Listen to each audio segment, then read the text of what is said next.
مرة قايل لي قايد قطاع: الدوريات يخافون منك أكثر من ما يخافون مني، والشمنة يخافون أن يقع عليهم ملاحظة. فلاح منسي، سعيد الشراري.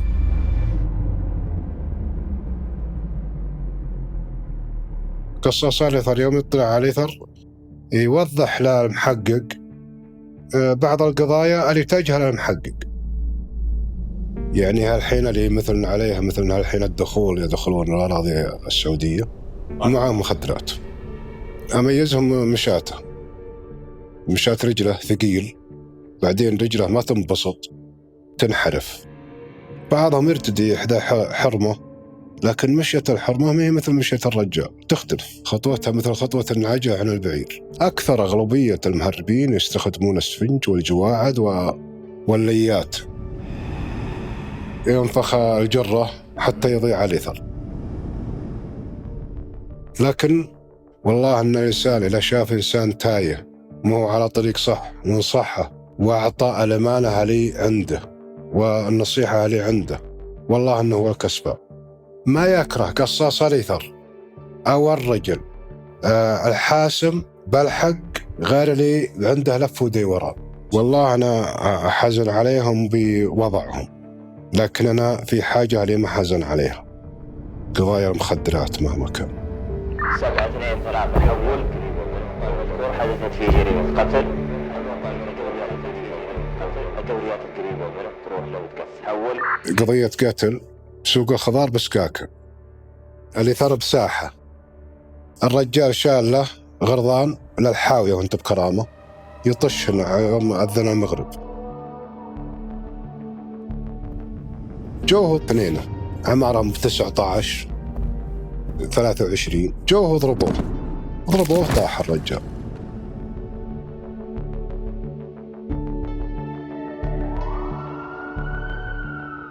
وجابوا عمالة حول 40 واحد ومسكوهم. يوم جينا الجرة قلنا يا الربع هذا ما العمالة ما لها علاقة.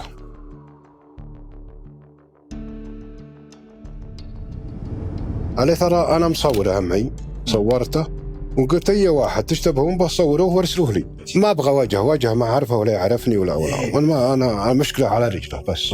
أنا الحرب بيني وبينه رجله.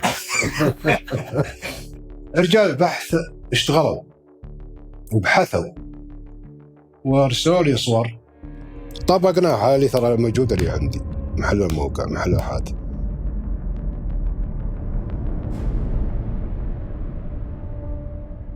والله لنقص أقول يا ليته ما صار. مو متحسف على قلة مسكته، لكن ودي إنه ما حصل منه هالشيء هذا. 2-5-1 تحول زوجك. حدثت جريمة سرقة رجل كبير في السن في الموقع المذكور على أقرب دورية توجه للموقع. في شايب باع له بيت 250,000، قام حط الفلوس بجيبته بكوت عليه ولفها وحطها بالغمارة. أثري هذاك متابعه من محل العقار هذا اللي يبيعون هذا مكتب. ويوم إنه شاف الشايب دخل بالمسجد ويروح للسيارة ويكسر قزازه وشل الكوت، خبرها هو وشلها. فكلمت مدير البحث قلت السالفة كذا شوفوا يا السيارات اللي كان عنده يوم بالمكتب يوم انه يعطيه الفلوس، شوفوا قديهن. المهم جمعوا سيارات، طلعت سيارة واحدة منها اللي متهم. ترى السيارة واضح، يعني أكدت 100%. جابوا السيارة، فكرنا قلت اسمع الكوت غير تلقى قزاز داخل السيارة. قمنا نفتش لقينا كسرة قزازة تحت، وأجي كذا ولا أذب أدري مو يوم شال الكوت شعطت مو ضرب القزاز وشعطت واحدة من أصابعه. قلت بالله شوف لي أصبعه واحدة من أصابعه تلقى بيها شعط محل القزاز. طلع يوم فوق قال أي والله موجود. والله الشكر لله الناس اي والله انه في ناس انهم اشكروا وجزاهم الله خير وقدروا، لكن انا شفت انها ما فيه للدرجه. اهم ما في عندي ان الانسان ما يخفي حق احد، هذا اهم ما عندي مهما كان، لو انه اقرب لك، لو انه من حد عيالك.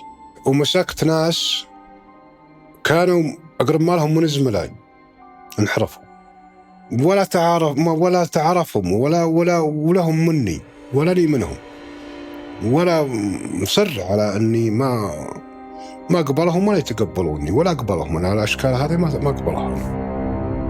351 حول الموقع المذكور حدثت فيه جريمة قتل، هناك مشتبه فيه، على أقرب دورية توجه للموقع. جت برقية من محافظة طبرجة للقريات، حركت من القريات لطبرجة، جيتهم المغرب. يوم جيت المغرب والله هذا الوضع، طلعت انا ومدير الشرطة وشفنا الموقع وشفنا على جرة. أكثر الدم عاد أنا لقيته بالمطبخ، بس آخر شيء والله شفت الدم وهو يرش على زاوية الغرفة، أظنها من آخر روح لها من شعرها، وهي تلف على الغرفة صار زي الحزام بالغرفة. طيب السروق هذا الذهب موجود وهذا الخزانة مهي مفتشة، كيف وده يسرق؟ ما سرق الرجل هذا انتقام. المهم سألت أنا ما أعرف عنهم شيء، سألت قال والله هذه توها عروس والرجل هو له عيال غيره، قال لي والله له عيال. قلت والله أنا رأيي أنه جاب الولد جابوهم عاد، ما أدري أنه ولده، جابوا كم مجموعة، طبعت رجله على الدم وهو ضايع على البلاط، يعني أشوفه كأني أشوفه، يعني خلاص مطبوع بدماغي. قلت هذا الأثر هذا نفس الأثر اللي على الدم. وطلع ولده واعترف الولد بساعة، قال نعم. بعدين وشو جرح بالكف، مرت أبوه وأبوه. وش كان ردة فعل أبوه؟ والله وش ردته؟ زوجته وولده، زوجته مذبوحة وولدها تحت القصاص.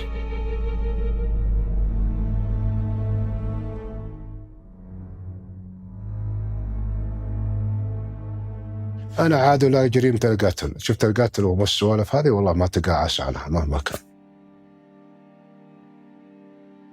هذا شيء يدفعني، لا يمكنني أستر، الله لا يستر عليه، وده يستر عليه، الله لا يستر عليه أو أنه يتجاهله.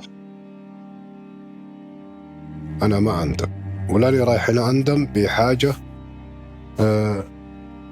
اعتاق إنسان بريء، ما أندم عليها. حاولت تعلم عيالك قصص الآثار؟ والله ما حاولت، يخاف أنهم ينظلمون أو يظلمون أول حاجة، وأنا أخاف من الظلم مو زين، ولا تقبله يا الإنسان، ما تقبله علي كائن يكون. الإنسان إذا بغضته لا تظلمه، لو تبغضه، لو تقول أنا ما بيني وبينه غير ذبح، لا تظلمه، لأنك ظلمته ظلمت نفسك، ما ظلمته هو.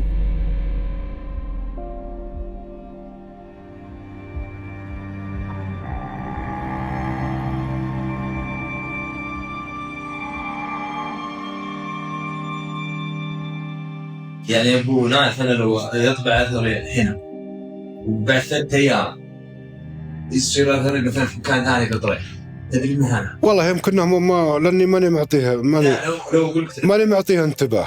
لو أعطيته انتباه لو تطب وجسم.